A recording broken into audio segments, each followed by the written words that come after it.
Moi vaan kaikille! Toi edellinen tutoriaali, minkä mä tein, eli noista englantilaisista suitsista, niin sen videon alle tuli tosi paljon ehdotuksia, että mitä pitäisi seuraavaksi tehdä.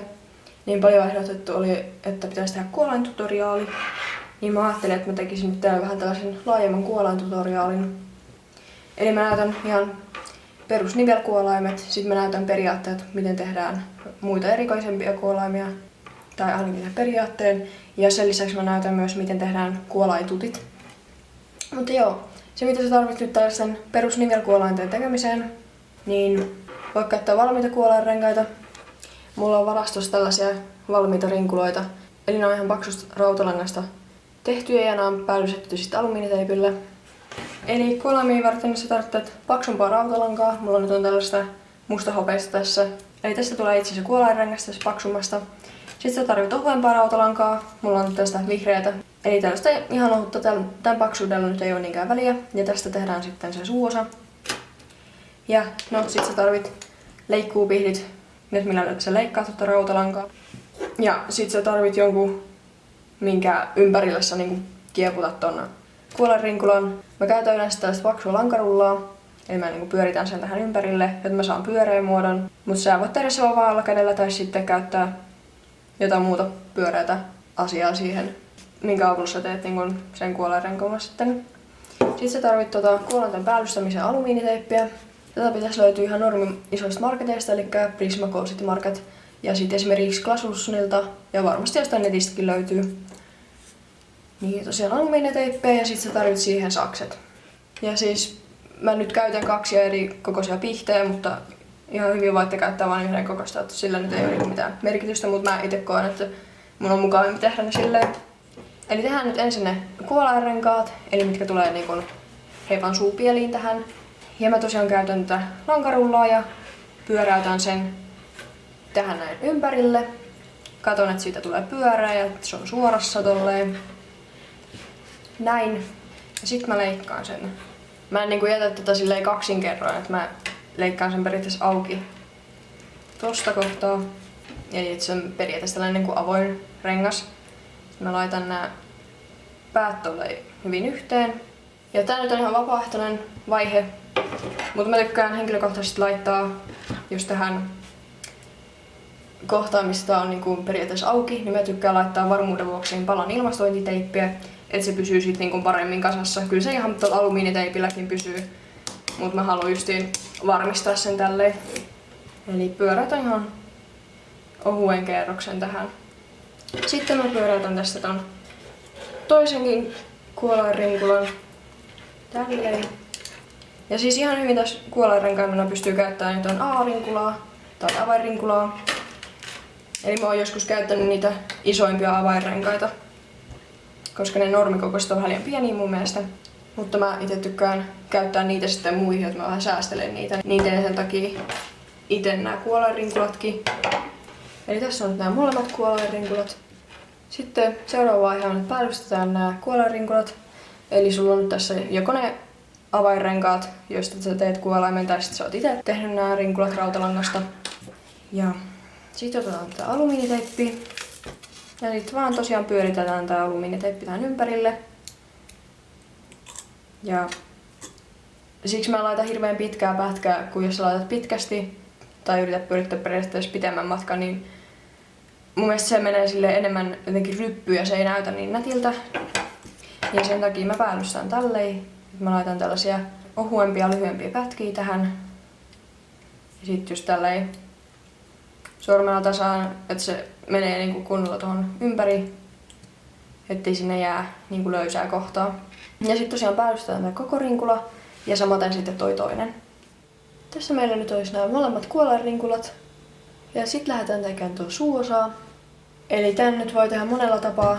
Mä yleensä ite tykkään tehdä sillä, että mä mittaan sen tuolla hevosen suussa. Tai sit se voi ihan tehdä niin kuin esimerkiksi viivottimella tai mittanauhalla mittaamalla. Eli kuolainten pituus mitataan niin kuin tästä ulkosuupielestä suun kautta tänne toiseen suupieleen. Ja no se nyt on tällä hevosella sen noin 5,5 senttiä. Kannattaa pikkasen vähintään muutama milli jättää niin kuin sit ylimääräistä, kun tekee tuota suuosaa, ettei sit tule liian tiukka.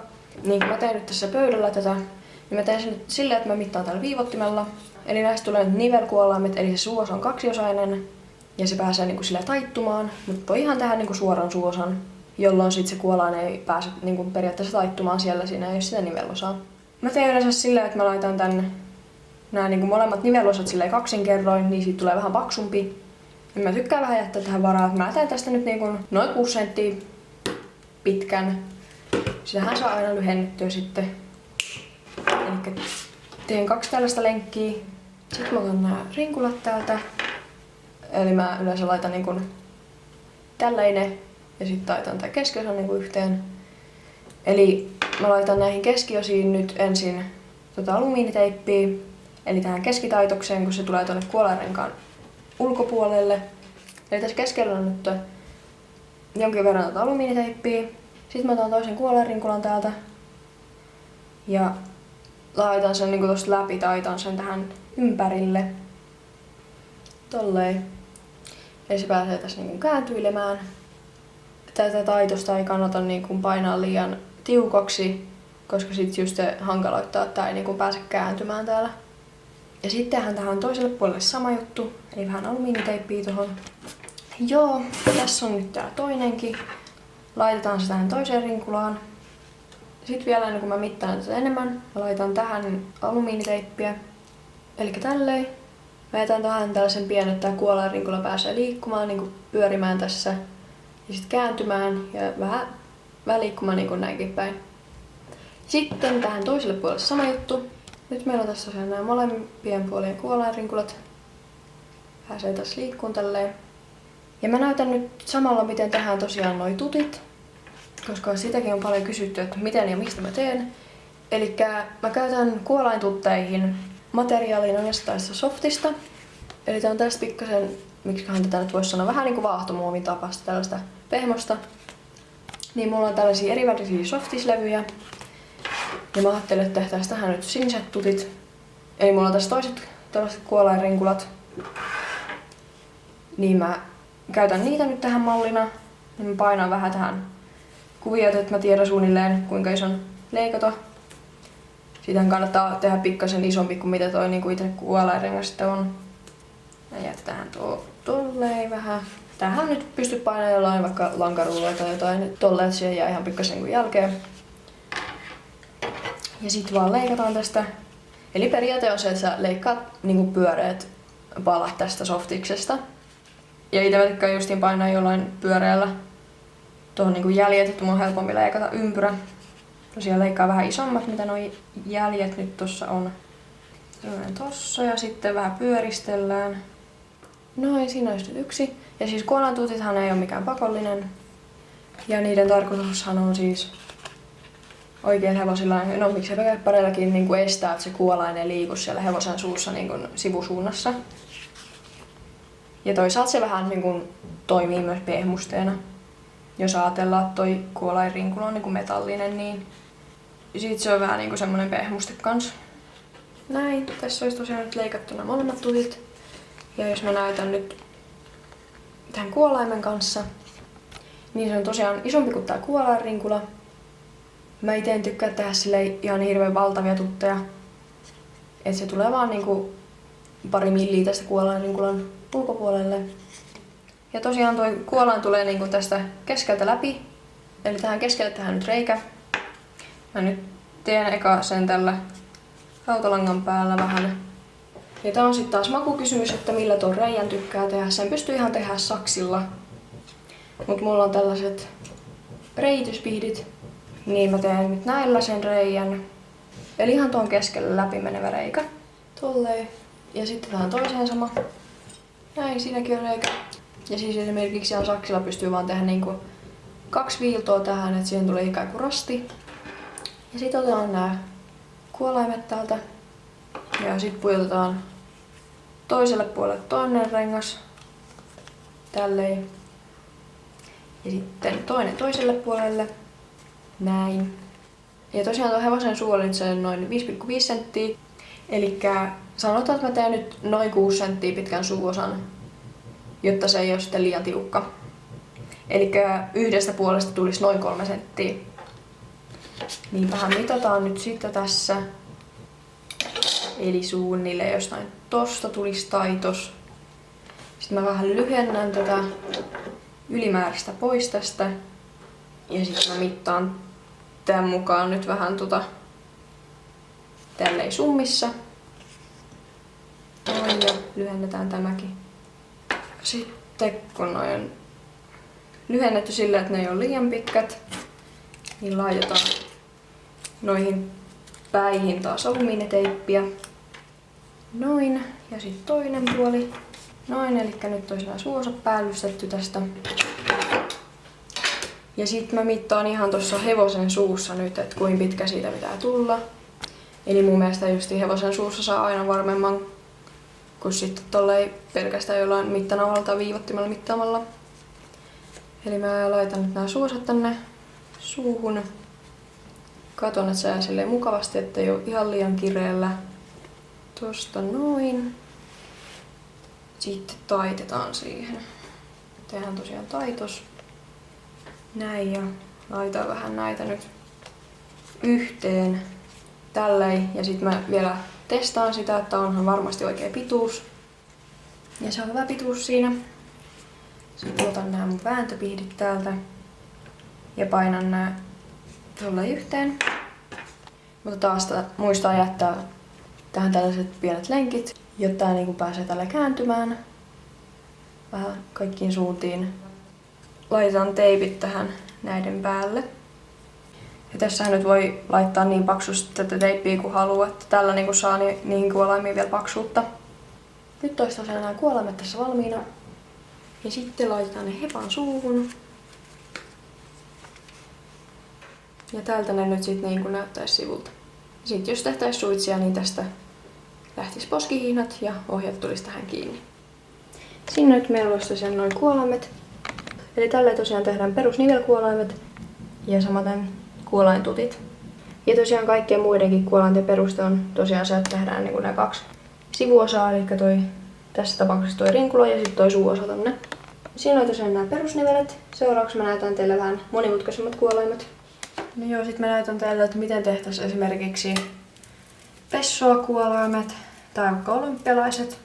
Oikeastaan kaikkien kuolainten teossa, paitsi jos sä teet jotain erikoisempaa kimbervikkiä tai sit jos sä teet jotkut hissikuolaimet tällaiset. Mut kuitenkin ainakin yleisimmissä kuolaimissa perustuu siihen, että just kierritään niinku rautalangasta erilaisia rinkuloita. Mä ajattelin, että mä näyttäisin nyt teille vaikka miten tehtäisiin pessoa-kuolain. Eli se on sellainen, että siihen tulee niinku se yksi iso rinkula ja sitten sen niinku yläpuolelle ja alapuolelle tulee yksi. Sitten olympiakuolaimissa olisi alhaalla niinku kaksi niitä rinkuloja ja ylhäällä yksi. Eli mulla on tässä tällainen ohuempi lankarulla, niin mä käytän tätä justiin kaikkiin niinku pienempiin rinkuloihin, mitä pitää tehdä. No niin, sitten tästä lähtisi tuo isompi rinkula sen alapuolelle. Tälleen. Ja mä en nyt ole oikeasti tee näitä kuolaimet, mutta mä vaan niinku näytän tämän periaatteet, miten niinku niitä taitellaan, koska mä en jaksa ruveta päällystämään. Tää kannattaisi niinku tää iso ympyrä katkaista tästä kohtaa.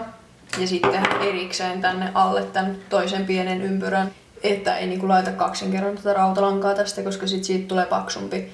No toki jos sä laitat tälleen, niin sit sun pitää huomioida, että mitään näistä muistakin tehdä yhtä paksuutta. Eli vaikka sitä tuolla alumiiniteipillä laittaa useamman käännöksen, siitä saisi sitten paksumman. Joo, ja sitten tehtäisiin vielä yksi pienempi ympyrä tänne alapuolelle. Ja siinä olisi sitten oikeastaan pessoakuolain. Sitten vaan päällystettäisiin tää. Tehtäisiin toki toinen samanlainen tällainen. Sitten tehdään suosa. Ja sitten se tulisi tähän. Mutta joo, näin tehtäisiin pessoakuolan. Ja sitten jos tästä haluaa olympiakuolaimen, niin sitten vaan tehdään periaatteessa tänne alas vielä yksi rinkula. Tälleen. Sitten jos jotain erikoisempia kuolaimia haluaa tehdä, niin etsii vaan netistä kuvaa ja sitten sen perusteella tekee ja vähän mittailee hevosen päällä. Kaikkein helpoimmat peruskaimethan on vaan silleen, että tehdään toiseen päähän tää lenkki. Sitten se voi vähän puristaa niin, että se lähtee tavallaan terävemmin tosta kulmasta. tälleen. Sitten mitataan vähän hepan päällä, että minkä pituinen halutaan. Sitten tehdään toinenkin ympyrä tänne. Ja sitten tehtäisiin toinen samanlainen ja suuosa siihen väliin. Sitten jos pitää kankiin tai pelhameihin tehdä niitä pienempiä lenkkejä, niin mulla on sellaiset pyöreäkärkiset vääntöpihdit siihen, mutta ihan tällaisilla normi vääntöpuristuspihdeillähän saat tehtyä tällaisen pienemmän ympyrän sitten tänne, niin kuin mitä jossain pelhamissa tai kangissa voi olla. Tosiaan kuolainten teko ei ole sen vaikeampaa, kuin että taittelet rautalangasta, sitten päällystet alumiiniteipillä ja sitten tehdään se suuosa. Ja mun mielestä jos tämän ihan peruskuolaimen osaa tehdä, niin sitten kyllä pitäisi osata myös muita kuolaimia tehdä.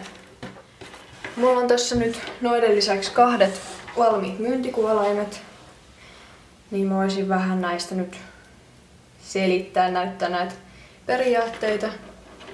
Eli mä tein nää tuolla edellisellä Work With Me-videolla. Tässä on olympiakuolaimet. Eli mä aloitan sen taittelun ihan... Mä teen ensin toisen puolikkaan, teen tonne ton ylälenkin ja sitten mä teen tän isomman lenkin. Sitten mä katkaisen sen tossa. Ja sitten mä teen niin kun tähän tän lenkin ja sitten siitä lähtee tää toinen lenkki. Sitten mä oon teipannut sen tähän ilmastointiteipillä ja sen jälkeen tietysti alumiiniteipillä. Niin se pysyy aika hyvin tossa, jotta se ei kuitenkaan liiku, vaikka se on vaan niin kun ilmastointiteipillä tossa. Ja tosiaan sitten tähän tää toinen puoli. Ja sitten tehdään suuosa samalla tavalla, mitä mä näytin noissa. Ja sitten tässä meillä on pelhamkuolain. Ja tässä on käytetty nyt vähän enemmän niin kuin taittelua. Eli just tää alarengas, sen mä oon tehnyt tällä pienemmällä lankarullalla. Ja sit mä oon käyttänyt justiin vääntöpihtejä, jolla mä oon saanut tänne tän terävemmän. Ja sitten mä oon käyttänyt niitä mun pyöreäpäisiä pihtejä, jolla mä pyöritin tähän tällaisen pienen kohdan, joka pelhaveessa on. Ja sitten on tehty iso ympyrä ja sitten pienempi ympyrä tonne. Ja sitten joihinkin kuolaimiin tulee tää ketju. Eli esimerkiksi just nää pelhameissa on ja sitten joihinkin kankiin. Mulla on tällaista ohutta ketjua, niin mä oon mitannut sen sopivan pituiseksi ja sitten mä oon rautalangasta pyöräyttänyt tähän tällaisen pienen lenksun, josta mä sitten laitoin tän kiinni. Ja täällä toisessa päässä on sama. Eli tän ketjun saa avattua sit kun laittaa näitä hevosen päähän. Voisin nyt vähän näyttää, että miltä ne näyttää hevosen päällä. Ne on varmaan pikkasen liian isot tälle hevoselle, kun tää on tällainen vähän pienempi. Joo, eli on vähän liian pitkä toi suuosa ja muutenkin tää varsi täällä. Ja esimerkiksi näissä pelhaimeissa just on toi ketju sen takia, koska jos siinä ei olisi ketjua, niin sit se pääsee niinku tavallaan liikkuun tälleen. Tällähän tää ketju nyt on aivan liian lyhyt, niin tästä ei olisi mitään hyötyä, mutta jos tää olisi oikein pituinen, sit kun ohista vetää, niin se ei pääsisi niinku kääntyä liikaa. Eikä sit niinku toisaalta liikkuun tälleekään niinku liiallisesti. Siinä oikeastaan nyt näytettynä, että miten tehdään peruskuolaimet ja tutilliset kuolaimet siis. Ja näistähän saat ihan normikuolaimet vaan jättämällä nämä tutit täältä pois. Sitten on ihan sellaiset perusnivelet. Mutta mä nyt tosiaan näytin nämä tutitkin, kun sitä on kysytty aika paljon myös. Ja sitten myös koitin selittää ja näyttää, että miten sitten näitä hankalampia kuolaimia, niin sanotusti hankalampia, kieputetaan ja väännellään. Toivottavasti tästä nyt oli hyötyä jollekin. Koitin nyt saada näytettyä sillä, että ne, jotka on kysellyt tutoriaalia, ne osaisi sitten jatkossa myös itse tehdä näitä kuolaimia. Tosiaan kuolainten tekeminen ei ole jotain vaikeampaa. Ja eihän se ole pakko alumiiniteipillä päällystää, että sehän voi ihan vaikka harmaalla ilmastointiteipilläkin päällystää, että sillä ei ole sinänsä väliä. Mut niin. Siinä oli tää tutoriaali oikeastaan. Jättäkää ihmeessä kommenttia alas, että mitä kepparitutoriaaleja halusitte jatkossa nähdä. Mä oon tässä tekemässä nyt martingaalitutoriaalin, niin muita varusteita saa ihan vapaasti ehdotella, että mistä haluaisitte, että teen tutoriaalin. Mutta joo, kiitos katsomisesta ja hyvää päivää jatkoa kaikille. Moikka!